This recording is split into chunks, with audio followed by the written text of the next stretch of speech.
विद्यार्थी मित्रमैत्रिणींनो, तुम्ही 11वी इयत्तेतून 12वी इयत्तेत प्रवेश केलात त्याबद्दल तुमचे मनापासून अभिनंदन. आजपासून आपण इयत्ता 12वीच्या अध्यापनास सुरुवात करणार आहोत. प्रत्यक्ष पाठास सुरुवात करण्याअगोदर आपण प्रथम पुस्तकाची ओळख करून घेऊया. तुम्ही बाजारामधून पुस्तक विकत आणले असेलच. इयत्ता 12वीचे मराठी युवक भारती हे पाठ्यपुस्तक अतिशय सोपे असून मराठी भाषा विषयाच्या अध्यापनाची उद्दिष्टे विचारात घेऊन ते तयार केलेले आहे. पाठ्यपुस्तकाची अनुक्रमणिका जर तुम्ही बघितली तर त्यामध्ये एकूण 6 भागांचा समावेश आहे. पहिल्या आणि दुसऱ्या भागात गद्य पद्य घटक दिलेले आहेत. भाग 3 मध्ये कथा साहित्य प्रकाराचा समावेश करण्यात आलेला आहे. भाग 4 हा उपयोजित मराठी, तर भाग 5 मध्ये व्याकरण व निबंध लेखनाचा समावेश केलेला आहे. भाग 1 मध्ये गद्य आणि पद्य या दोहोंचा समावेश असून आपण प्रथम गद्य पाठांचा परिचय करून घेऊया.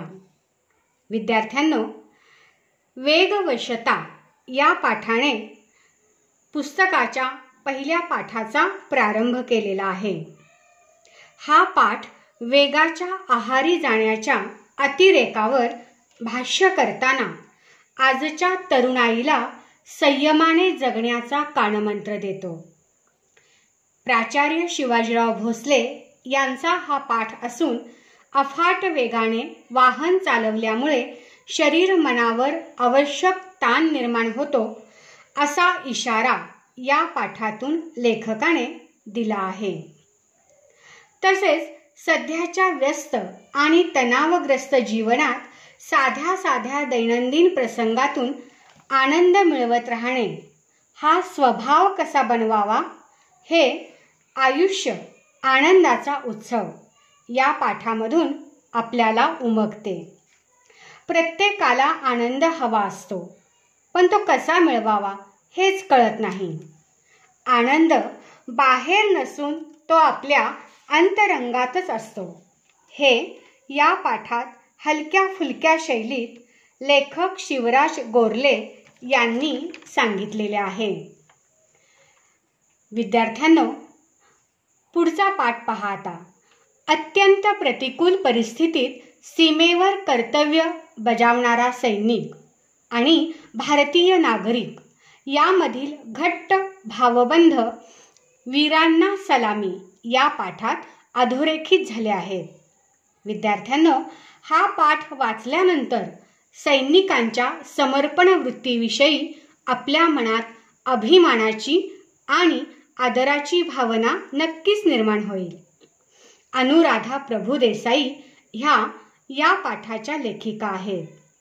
आपण सुद्धा आपल्या भारतीय जवानांसाठी काहीतरी करायला हवे असे या पाठाचे अध्यापन केल्यानंतर आपल्याला नक्कीच वाटते. पुढील पाठ आहे रेशीमबंध आणि लेखक आहेत डॉक्टर यू.म. पठाण. अतिशय सुंदर असा हा पाठ आहे. पहाटेच्या प्रहरी समेवर आलेले मन आणि त्यावेळी उलगडणारे सभोवतालच्या चराचर सृष्टीशी असणारे मानवाचे आदिम नाते आपल्या ललितरम्य शैलीत लेखकाने उलगडून दाखवले आहे. रेशीमबंध हा पाठ आपल्या मनावर प्रसन्नतेचा शिडकावा करतो. दंतकथा हा यापुढील पाठ अतिशय विनोदी आहे. लेखक वसंत सबनीस यांनी दैनंदिन प्रसंग आणि अनुरूप शैलीतून अप्रतिम विनोद निर्मिती केली आहे. दाताच्या दुखण्यामुळे माणसाची अवस्था कशी केविलवाणी होते या गंभीर विषयाचे देखील लेखकाने नर्मविनोदी शैलीत वर्णन केले आहे. लेखक या पाठातून आपल्याला समृद्ध भाषेचे दर्शन घडवतो. विद्यार्थ्यांनो, यापुढील गद्यपाठ आहे रंगरेषा आणि व्यंगरेषा.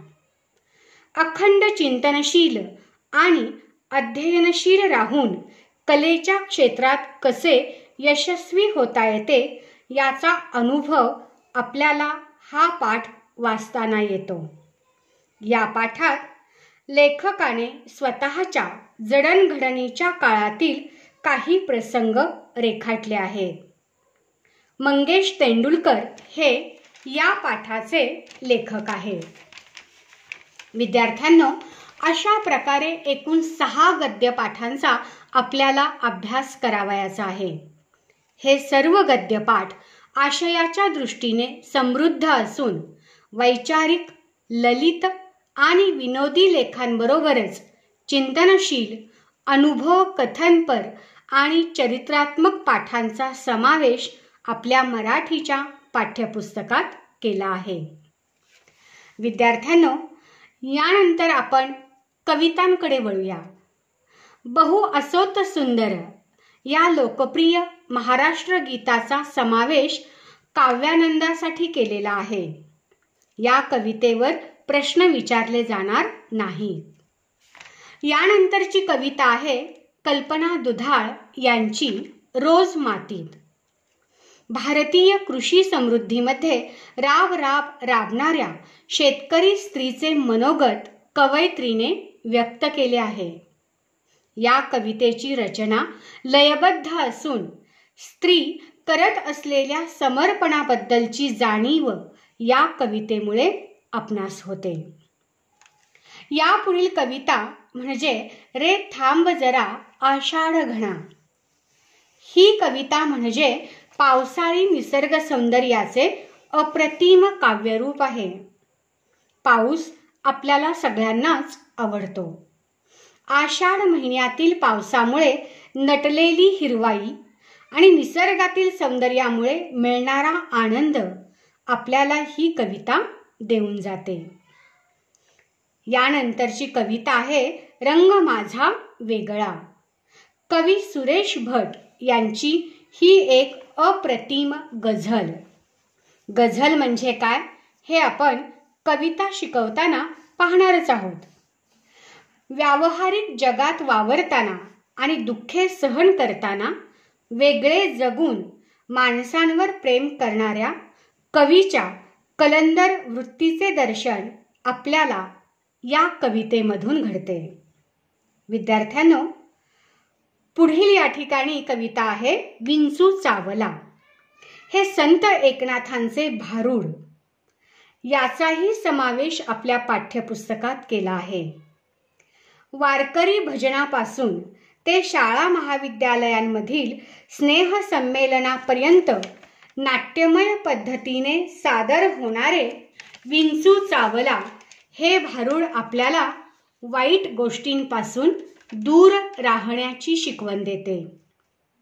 तसेच सज्जनांची संगत अंगीकारली तर विंचवाच्या विषासारखे दारुण दुःखही दूर ठेवता येते. आणि विद्यार्थ्यांनो, आजच्या काळात तर ही कविता आणि या कवितेतून मिळणारा संदेश अतिशय महत्त्वाचा आहे. हे वास्तव या भारुडामुळेच आपल्या मनावर ठसते. यापुढील कविता आहे समुद्र कोंडून पडलाय. कवी आहेत वसंत आबाजी डहाके. व्यस्त आणि बंदिस्त महानगरीय जीवनात आक्रसून गेलेल्या बालपणाची व्यथा कवीने या कवितेत मांडली आहे. हरवलेल्या बालपणाकडे पाहून समुद्र अस्वस्थ होतो अशी कल्पना कवीने या कवितेत केली आहे.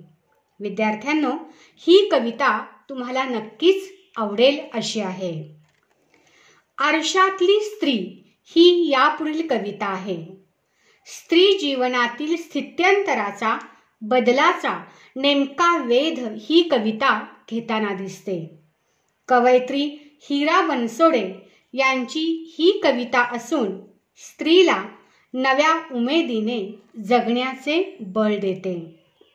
विद्यार्थ्यांनो, या प्रकारे अतिशय सुंदर आणि आशयघन कवितांचा समावेश आपल्या मराठीच्या पाठ्यपुस्तकात केलेला आहे.